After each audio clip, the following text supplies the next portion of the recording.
السلام علیکم۔ آج بتانے جا رہی ہوں سلطنت عثمانیہ کا 10واں سلطان سلمان القانونی۔ میرے سلطان میں عیاش دکھایا گیا ہے ڈرامے میں، حقیقت میں بہادر مسلمان تھا۔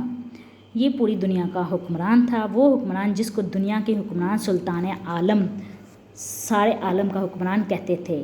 میرا سلطان نامی ڈرامے کے ذریعے ان کی سیرت کو بگاڑ کر دنیا کو دکھانے کی کوشش کی گئی ہے۔ اس ڈرامے میں انہیں صرف حرم کی خواتین میں مشغول اور ان کے نازنین اٹھانے اور عیاش پرست دکھایا گیا ہے۔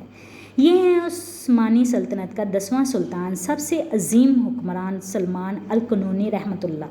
سلمان نے 48 سال حکومت کی۔ انہی کے دور میں خلافت عثمانیہ سپر پاور بن گئی۔ انہوں نے ہی سنت کو دوبارہ زندہ کیا، بدعت کا قلعہ کما کیا، باغیوں اور سازشوں سے ریاست کو پاک کیا۔ تمام مسلمان اور غیر مسلم مورخین اس بات پر متفق ہیں کہ خلافت عثمانیہ کا سنہری دور اس وقت تھا جب سلمان القانونی خلیفہ تھے۔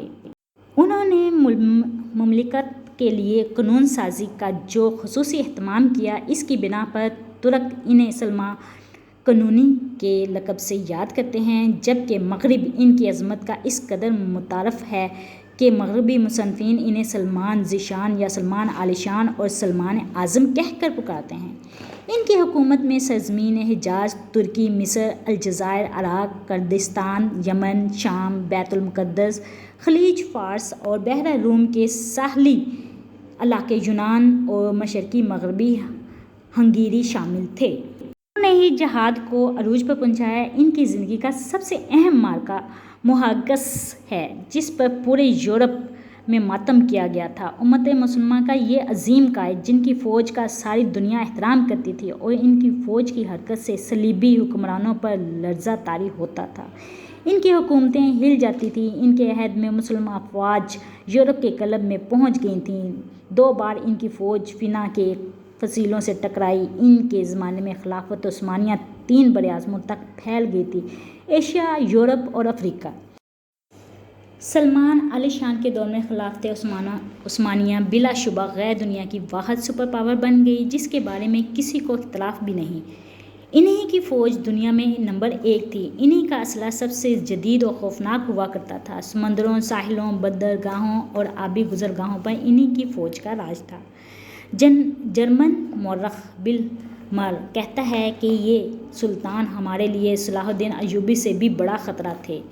انگریز تاریخ دان ہارورڈ کہتا ہے کہ ان کی موت کا دن ہی صلیبی دنیا کے لیے عید کا دن ہے۔ افسوس کی بات ہے کہ مسلم نوجوان کو اپنے ہیرو کی سیرت کا علم نہیں، وہ صرف مغربی ڈراموں اور فلموں کے ذریعے ان کا نام سنتے ہیں، جن میں ان کی سیرت کو بگاڑ دیا گیا ہے۔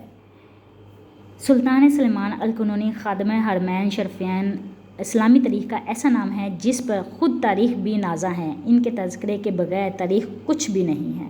تو دوستو، چینل کو سبسکرائب کیجئے اور بیل کے بٹن کو کلک کیجئے تاکہ ہر آنے والی نئی ویڈیو آپ تک پہنچ سکے۔ دعاؤں میں یاد رکھیے گا، ویڈیو پسند آئے تو شیئر ضرور کیجئے گا۔ دعاؤں میں یاد رکھیے گا۔ اللہ حافظ۔